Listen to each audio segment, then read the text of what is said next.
नमस्कार मित्रांनो.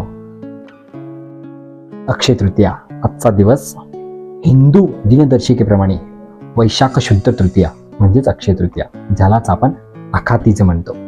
आजच्याच दिवशी अन्नपूर्णा जयंती, परशुराम जयंती, नरनारायण जोडदेव जयंती आणि बसवेश्वर आणि हयग्रीव जयंती अशा आजच्या दिवसाला खूप मोठं महत्त्व आहे. जैन धर्मामध्ये तसेच कालविवेक ग्रंथात आजच्या दिवशी व्रत करण्याला विशेष महत्त्व आहे.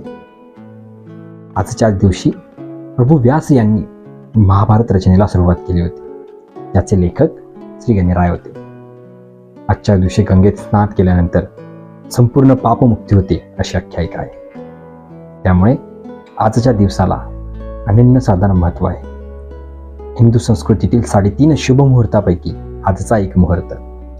अशा या शुभ मुहूर्ताच्या सर्वांना मंगलमय शुभ